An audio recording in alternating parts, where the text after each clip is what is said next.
Sampai di rumah, aku bertanya apakah dia mengontrak di rumah ini atau ini memang rumah yang sudah dibelinya. Dia menjawab ini bukan rumahnya satu-satunya, tapi dia juga sudah membangun rumah untuk keluarganya di kampung. Aku bertanya apa pekerjaannya sebenarnya. Dia hanya menjawab jika aku hanya menjadi karyawan biasa, aku tidak akan mungkin mampu membutuhi kebutuhan adik-adikku di kampung. Sekilas aku teringat pada saat laki-laki itu memegang tanganku. Aku sudah curiga bahwa aku ditawari jadi PSK. Temanku langsung bisa menangkap isi pikiranku. Sekali lagi dia tegaskan bahwa hanya dengan pekerjaan seperti itu aku bisa membiayai sekolah adik-adikku. Berhari-hari aku renungkan pekerjaan itu. Aku benar-benar bimbang harus berbuat apa. Kemudian dengan berat hati aku menerima tawaran itu. Yang kupikirkan hanya satu, yaitu adik-adikku. Biarlah kurelakan semua diriku demi biaya hidup dan sekolah mereka. Aku pun mulai menjalani pekerjaanku yang aku pun malu untuk mengatakan apakah itu bisa dikatakan sebuah pekerjaan. Tetapi lama-kelamaan aku pun jadi terbiasa.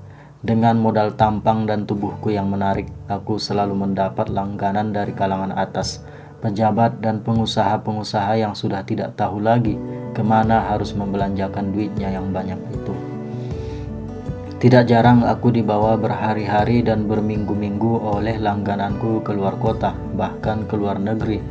Tarifku begitu tinggi karena aku sedang berada di masa mekar-mekarnya, di umur yang masih kurang 20 tahun.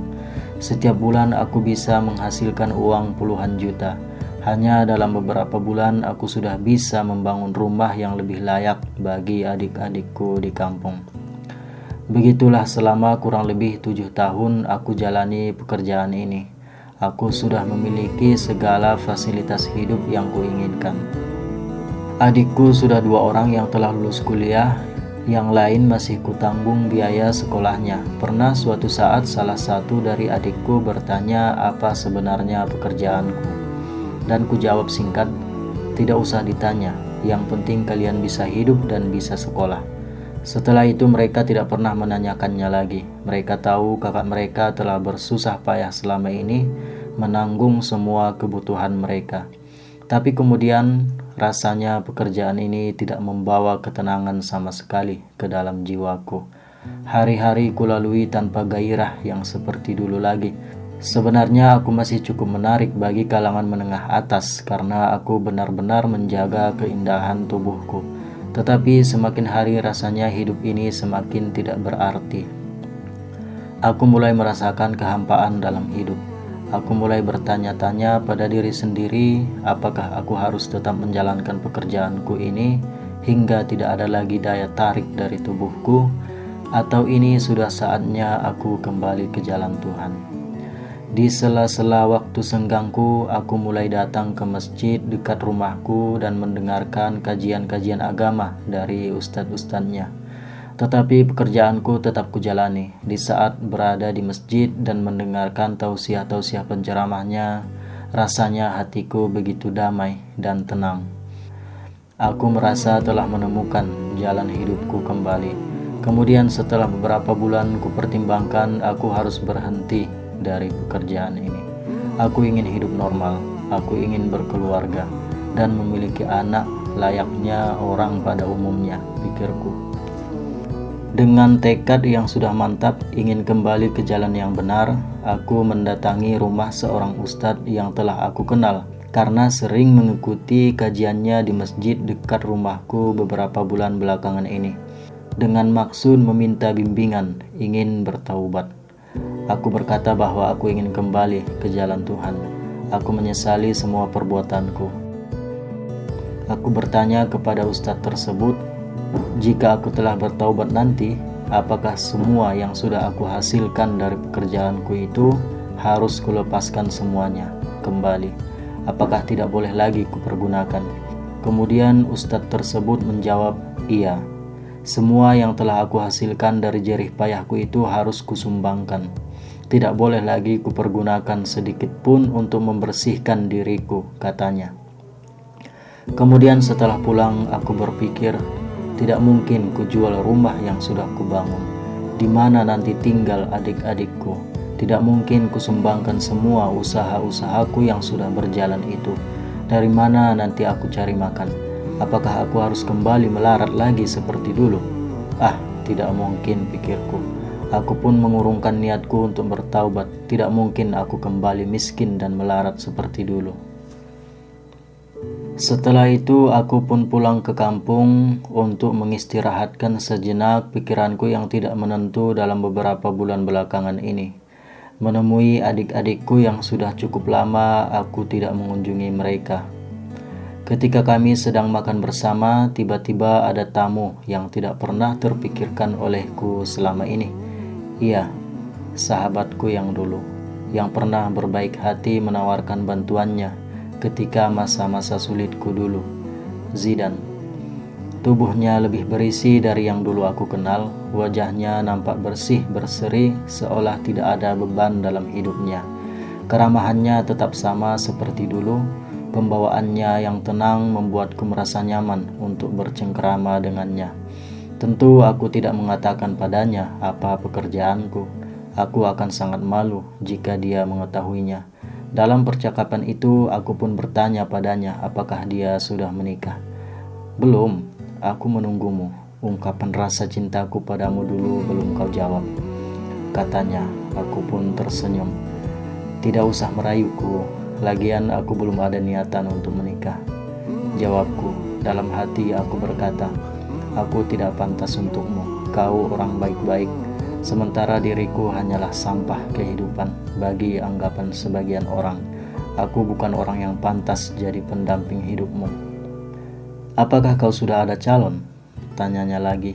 Calon apa? Tanya aku balik. Calon pangeran dalam hidupmu, katanya. Aku pun tertawa. Belum ada calon dan belum ada niat, jawabku singkat. Nanti malam ada pengajian bulanan di masjid kampung sebelah. Kalau kau ada waktu, datanglah. Kajian-kajiannya sangat menarik, katanya. Aku pun mengangguk sekedarnya, tapi sama sekali tidak ada niatku untuk pergi. Tiba malamnya, ternyata salah satu dari adikku mengajakku untuk pergi mendengarkan kajian itu. Dia sedikit memaksaku dan dengan berat hati aku pun mengikuti permintaannya. Aku mencoba mendengarkan dengan seksama setiap perkataan penceramah itu. Siapa tahu aku mendapat pencerahan kembali. Semakin lama rasanya aku pun semakin tenggelam dalam kajian-kajiannya yang begitu menyentuh. Pada saat itu terpantullah beberapa kalimat darinya yang membuat titik balik dalam hidupku. Tuhan tidak melihat seberapa besar dosa yang telah kau kerjakan, tetapi yang Tuhan tunggu adalah seberapa besar niatmu untuk kembali padanya. Ratusan orang pun yang telah kau bunuh, ribuan orang telah kau tipu, setiap waktu bergumul dalam dosa dan kemaksiatan. Ketika kau telah merasa ingin kembali, kembalilah. Itu pertanda dari Tuhan. Itu panggilan Tuhan. Sesungguhnya kasih sayangnya itu lebih besar daripada murkanya. Tuhan tidak akan menelantarkan hambanya yang telah menyerahkan diri padanya. Hidayah Tuhan itu bisa datang kepada siapa saja yang Dia kehendaki, termasuk orang yang banyak berbuat dosa dan kemaksiatan. Kata penceramah itu. Aku tak bisa lagi menahan air mataku. Aku terisak tangis sampai adikku pun heran melihatku. Besoknya aku pun mendatangi penceramah tersebut ke rumahnya. Aku menceritakan semua masa laluku, termasuk juga aku ceritakan tentang ustadz yang kudatangi beberapa waktu yang lalu. Harta yang telah kau dapat dari hasil pekerjaanmu dahulu tetaplah pergunakan, asal jangan kembali lagi ke masa lalumu. Semoga Tuhan mengampuni dosa-dosa kita. Walaupun saya kiai, saya juga tetap tidak terlepas dari yang namanya salah dan kehilafan. Semoga kita selalu dalam bimbingannya, katanya. Dan hatiku pun terasa begitu tenang. Aku akan membuka lembaran hidupku yang baru. 3 hari kemudian si Zidan pun datang lagi ke rumahku. Kemarin kulihat kau jadi datang mendengarkan ceramah itu sama adikmu, katanya. Iya, awalnya aku tidak berniat datang, tapi kemudian dia memaksaku, jawabku. Bagaimana isi ceramahnya? Cukup menyentuh, bukan? Tanyanya. Ya, sangat menyentuh, jawabku. Dewi, belum adakah niatmu untuk meninggalkan pekerjaan itu? Tanyanya lagi, dan pertanyaan itu cukup menyentakkanku. Pekerjaan yang mana maksudmu? Aku balik bertanya. Aku minta maaf, Dewi, jika pertanyaanku menyinggung hatimu. Sama sekali tidak ada niatku untuk menyinggung perasaanmu. Sebenarnya aku sudah lama tahu pekerjaanmu selama di Jakarta, katanya. Lagi-lagi aku menangis menyesali perbuatanku yang lalu.